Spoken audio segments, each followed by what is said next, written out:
Hello everyone, in this video we will be continuing with the discussion of UPSC Prelims 2021 paper. Let us begin. Now, with reference to urban cooperative banks in India, consider the following statements.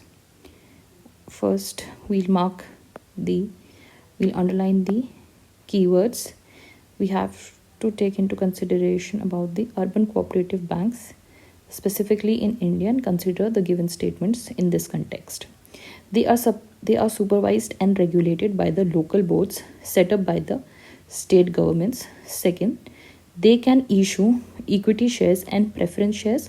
They were brought under the purview of Banking Regulation Act of 1949 through an amendment in 1966.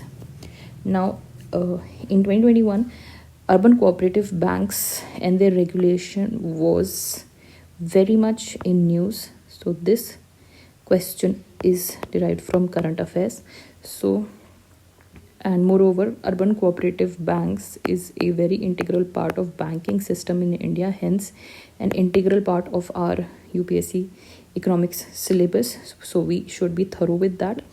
Now, they are supervised and regulated by local boards set up by the state governments. This is a wrong statement.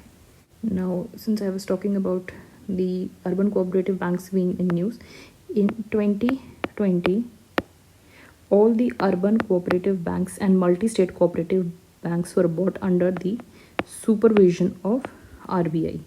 Hence, the question was in news and hence our question was found. So this is a straight away question, a very easy question from our news item. So first statement is wrong. So automatically by the technique of elimination, we can eliminate the rest of the option except option B, and B will be our answer.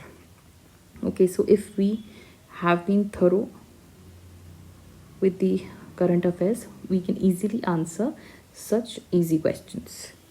Moving on to the next question. Foreign different options are given, and we have which of the above can be included in the foreign direct investment.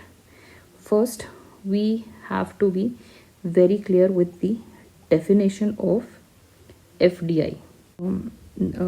Investment by foreign entities can be foreign portfolio investment and foreign direct investment. Now, in case of FDI, it is the investment made by a company or an individual from one country into a business or another, involving a lasting interest and influence in the company's management. We have to know that FDI is a capital investment. Capital investment means that it is a long term.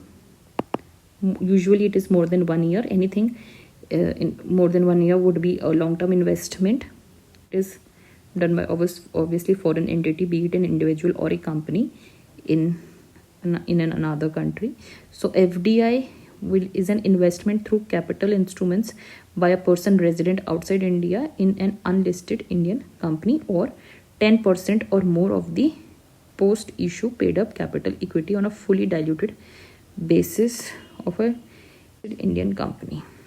One more important thing about FDI, that it is a non-debt creating capital flow, and then in detail you can study later.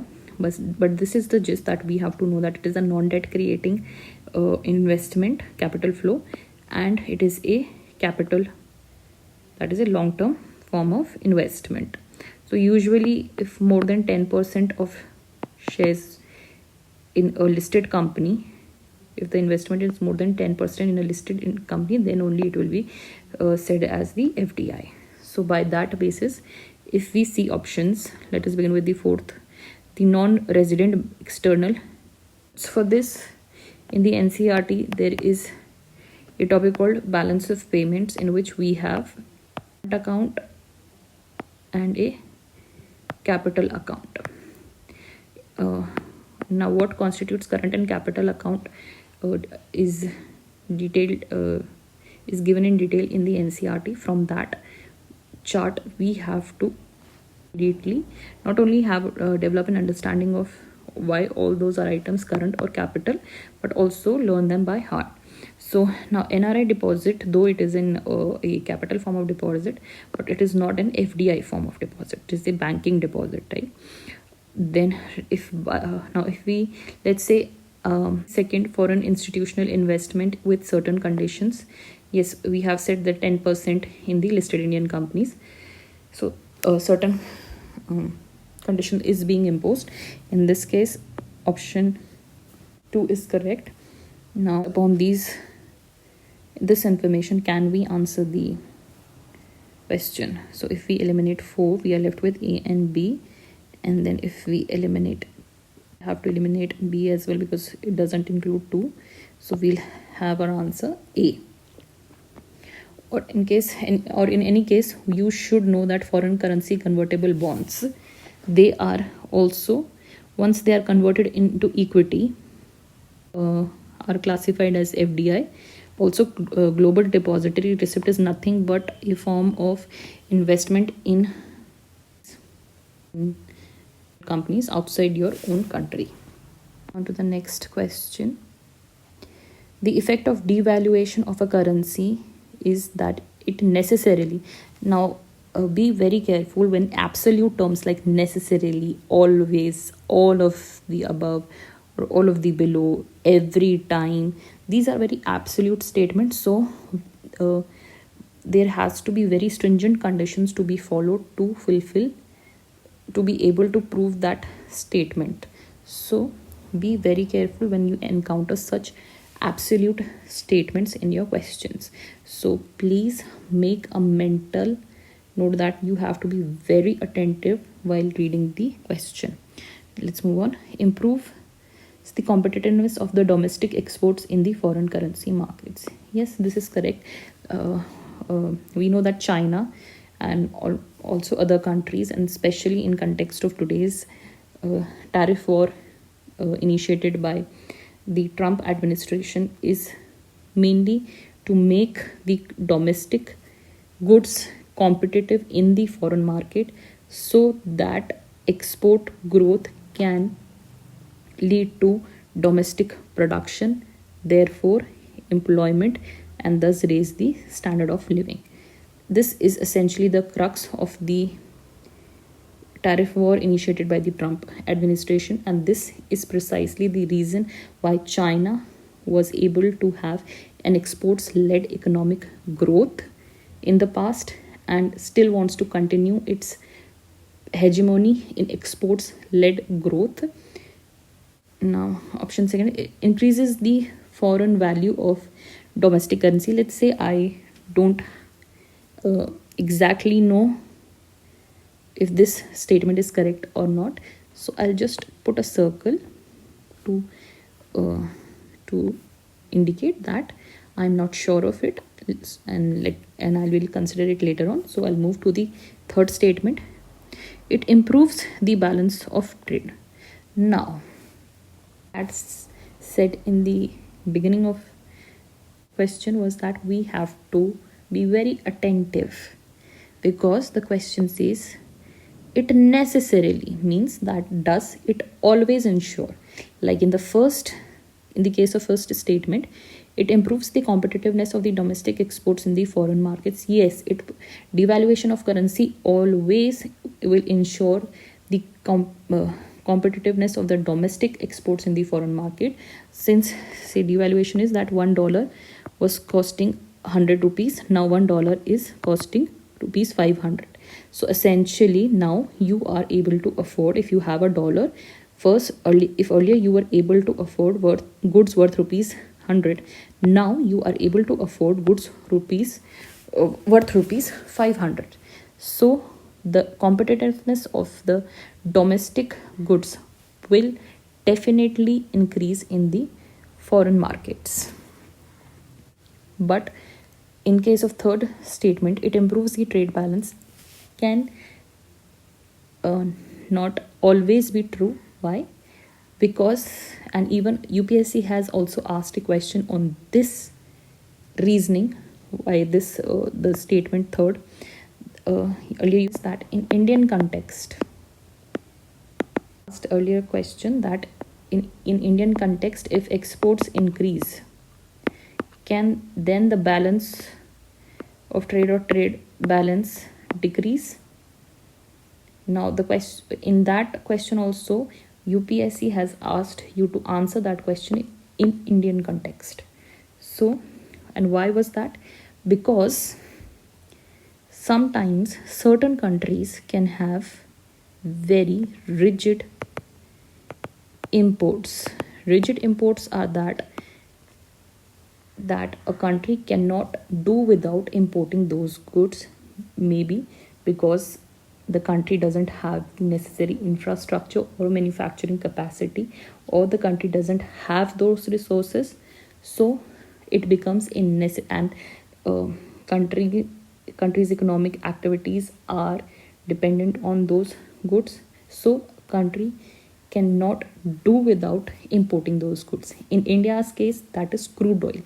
India doesn't have that much amount of resources that it would want, so importing crude oil is a necessity of India. The import of crude oil is basically determined by the market forces.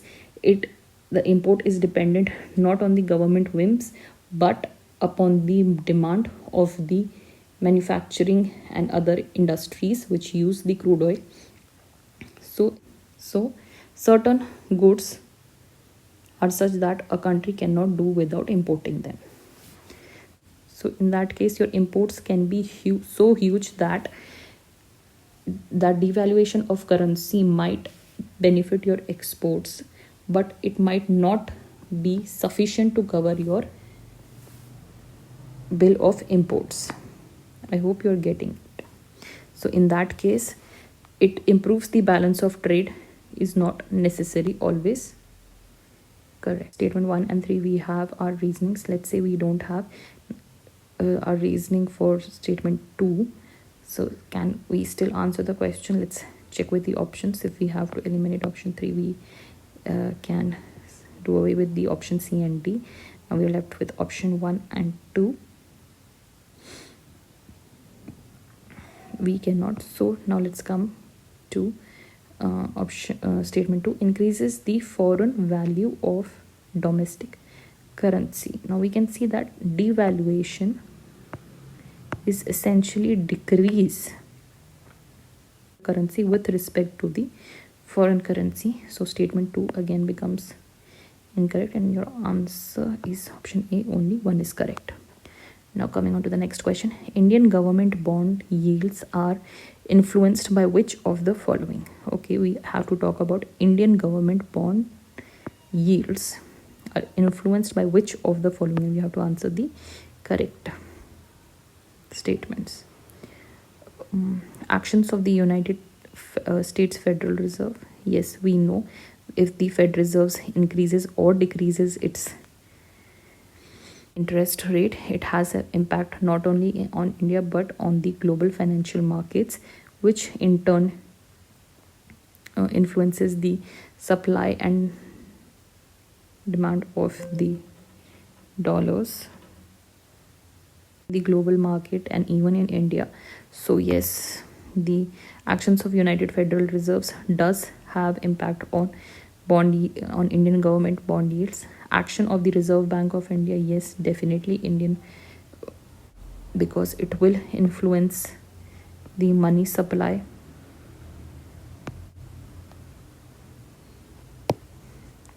Inflation and short-term interest rates.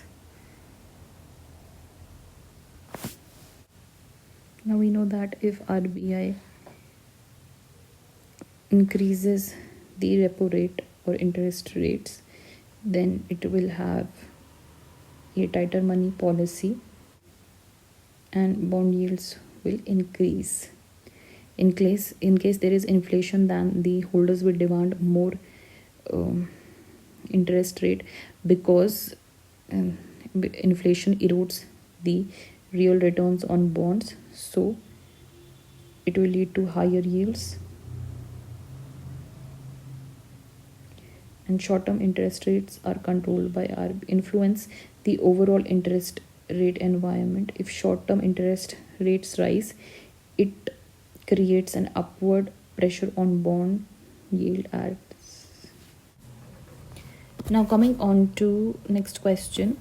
With reference to India, consider the following statements. Retail investors through demat account can invest in treasury bills. And now again in 2021, this was very much in news because earlier in the treasury banks, individual retail investors could not invest. Only the institutional investors such as the banks could invest in the treasury bills or the government debt bonds, so in the primary market. So this was a major move by the RBI to allow retail investors to invest in treasury bills in the primary market. So this was very much in news. Again, a very direct question from the current affairs. Now, if you go through the options, so statement 1 is correct. The negotiated dealing system ordering matching is a government securities trading platform of the Reserve Bank of India. Of course, this is also correct.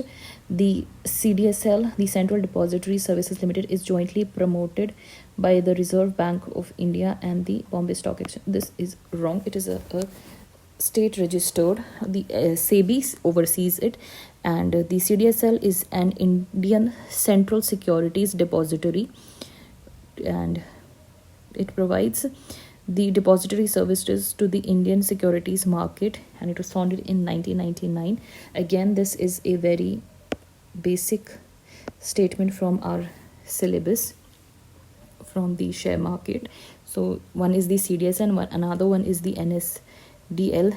Both of them are depositories which store shares in the electronic form, what essentially banks do in case of cash and FDs.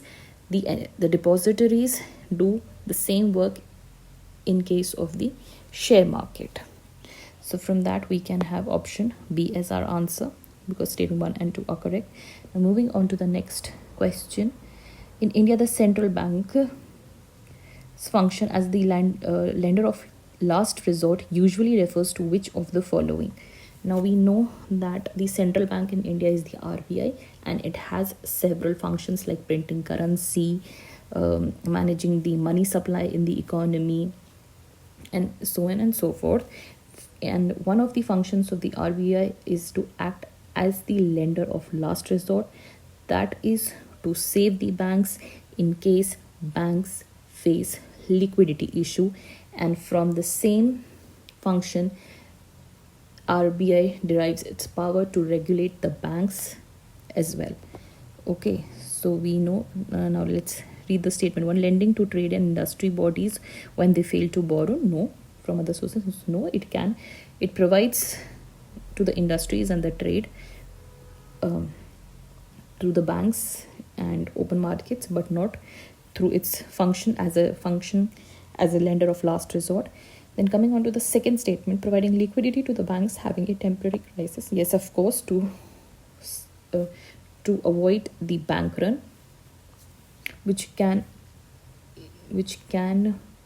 catapult into a bigger economic crisis as well.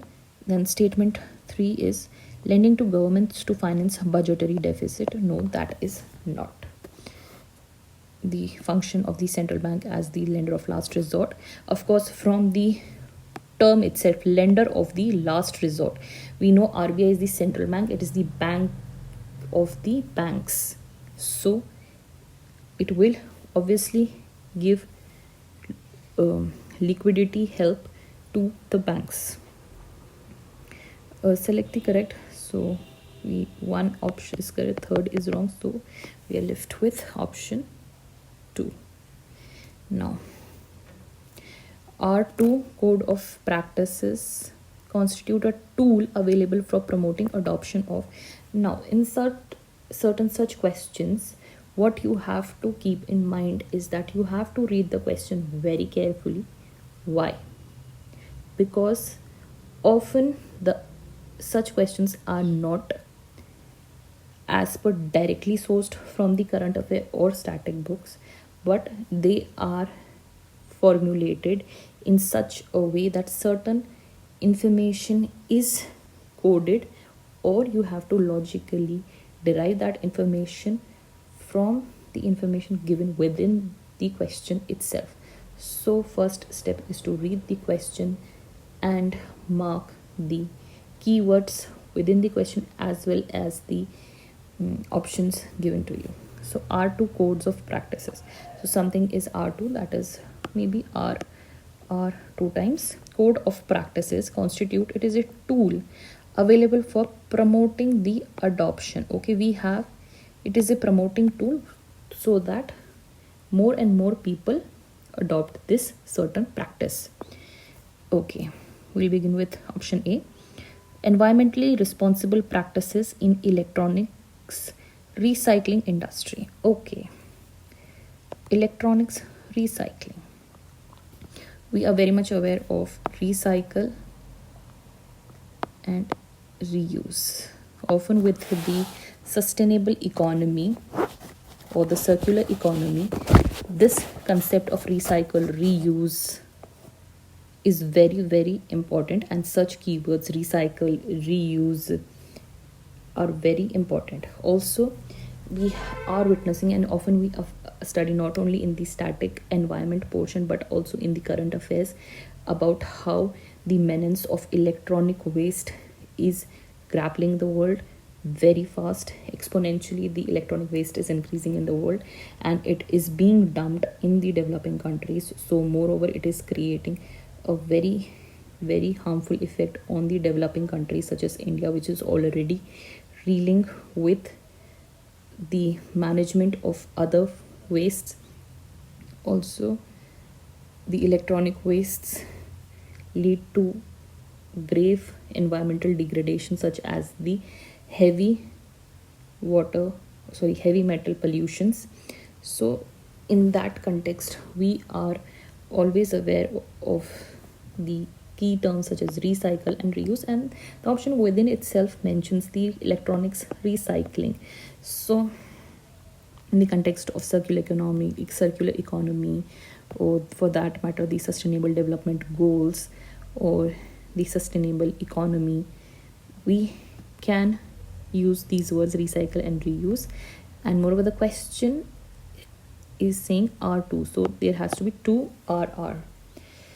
So this is how you have to correlate, because certainly such questions you would not have encountered in your preparation of the static or the current affairs. So maybe this can be the answer, so I can circle it, indicating that this might be the answer when I come again after reading all the options. Now, the ecological management of wetlands of international importance, that is not the case, because we know that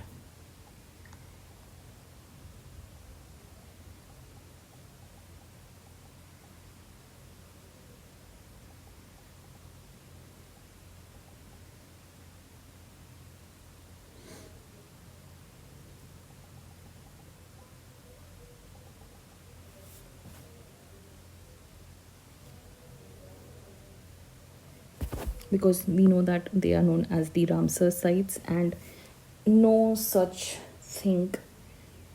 Okay,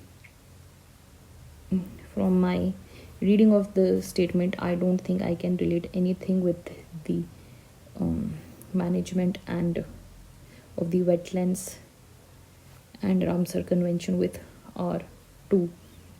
So moving on to the third statement, sustainable practices in the cultivation of agricultural crops in degraded lands. Okay. Fourth, environmental impact assessment in the exploitation of natural resources. Okay, now see, second and third I can easily eliminate, because from my knowledge pool I am not able to relate 2 R words with the wetlands or Ramsar Convention or sustainable practices in the cultivation of agricultural crops in the degraded land. That is, however, with the fourth option we have the environmental impact assessment in the exploitation of natural resources. So recycle and reuse in the context of circular economy and sustainable usage of natural resources, we can have that our 2 codes of practices can be for option A and option D.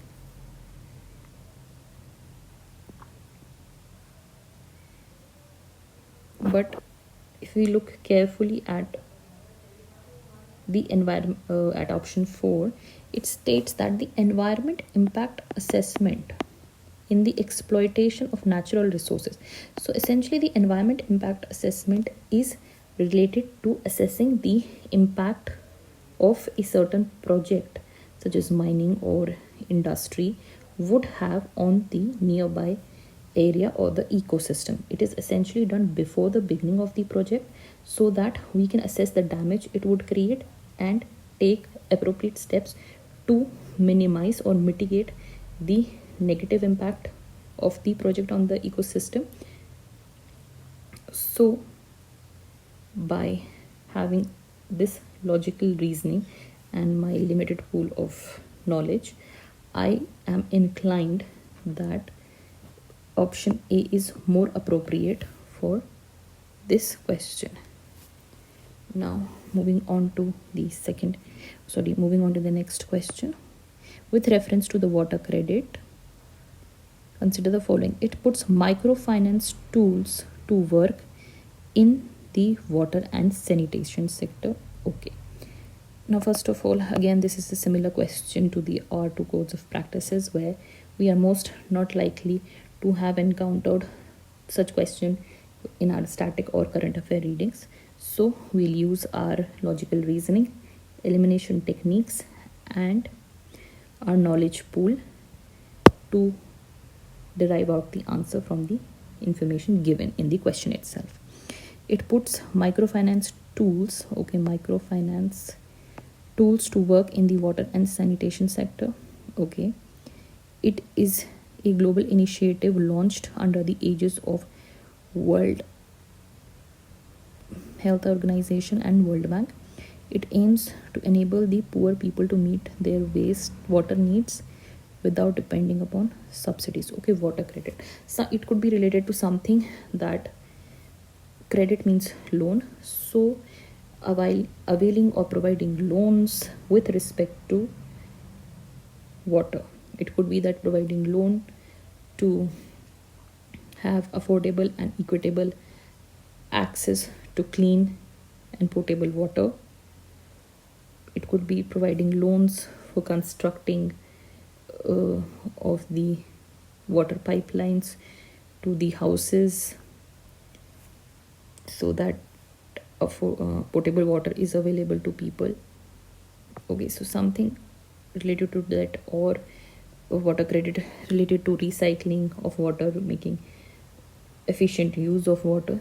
So loans could be given to any of the activities related to water usage, conservation, affordable access, so on and so forth. Now what I have in mind is that statement 1 and 3 seems to be correct, that by reading of the water credit, my logical thinking, along with taking the context that how such terms are usually formulated, 1 and 3 works. See, now I don't know the answer of this question, but let us say in the exam conditions, I have to attempt this question because you have to attempt a certain number of questions to be able to clear the cutoff. You have to take the calculated risks. You cannot only answer the questions which you are 100% sure of. So let us say we are in such a scenario that we have to attempt this question because all the other questions are just simply out of this world. So let us say that we have a necessity to attempt this question. So I am showing you a way how you can logically reason to derive a answer which may or may not be correct. You have to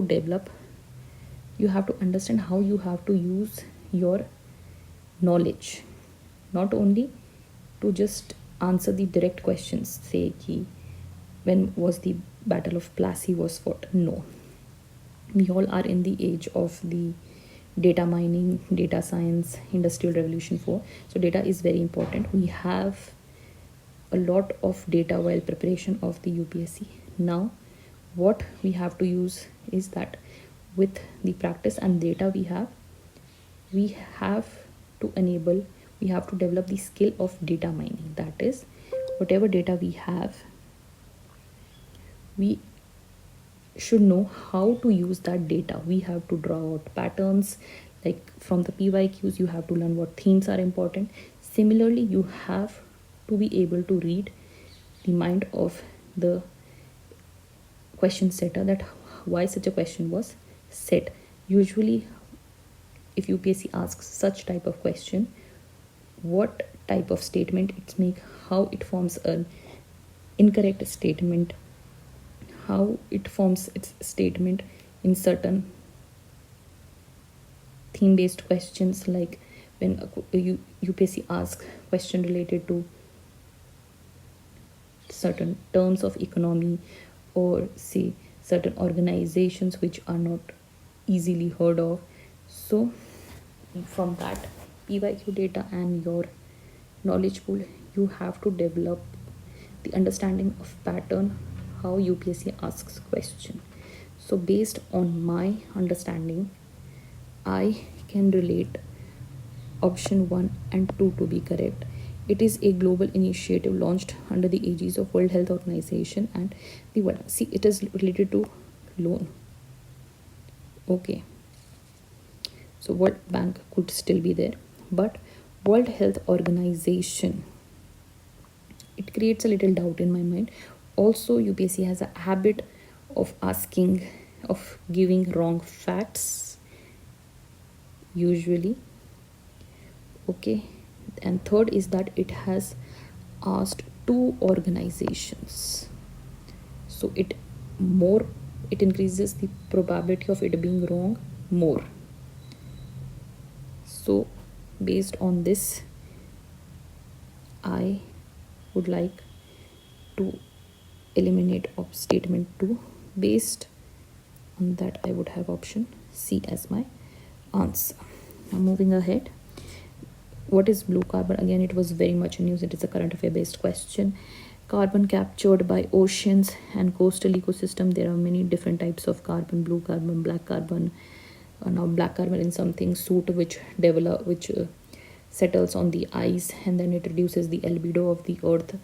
But since it is black, it absorbs more sun rays and it heats the snow below, so it aids the melting of the icebergs and glaciers, leading to rise in the sea levels and so on and so forth. So, and UPSC has asked what is black carbon, I think, in the mains question. So sometimes, PYQs, if you often toppers say that you have to holistically prepare is when you prepare for pre and mains with a holistic mindset and not segregate that this is for pre and this is for mains. So when you while in your preparation, if you have been reading the PYQs of the mains as well, then you can make that certain question of the UPSC mains were taken as it is and asked in the prelims the years after. Okay, carbon. So this is a very straightforward question, so we'll skip to the next question. Why is there a concern about copper smelting plants? They may release lethal quantities of carbon monoxide into environment. Now, a very, very important keyword here is lethal. Lethal means deadly, that people die. Okay, so it is a very extreme statement being made, although it is used with may. So please be careful and don't dismiss this statement outrightly because you encountered may in the beginning of the sentence. Okay, so that's why I'm saying that you have to be very, very careful while you read your questions. Each and every word is very important. You don't know which word of the question may reveal the answer to you. So please develop a habit to read the questions very, very carefully and keep marking, keep underlining or circling the important keywords while you are reading the question. So it highlights the important keywords. Your eyes capture the keywords. So again, this if that was the case, then people would have died near the copper smelting plants, but that has not been the case. Of course, there is the case of copper smelting plants leading to the pollution, and that creating adverse impact on the environment as well as the health of the neighboring population. But and in certain cases it has been lethal, but we cannot say that it may release lethal quantities of carbon monoxide in the environment. Then copper slag can cause the leaching of some heavy metals into, of course, this is a major cause of concern related with every smelting plant. Then they may release sulfur dioxide as a pollutant. This is a very, very generic statement using a possibility that carbon dioxide, not saying that how much quantity of sulfur dioxide may be released. It is a very general statement making a probabilistic condition that may release sulfur dioxide as a pollutant, and that can always be the case. So statement 2 and 3 are correct in this.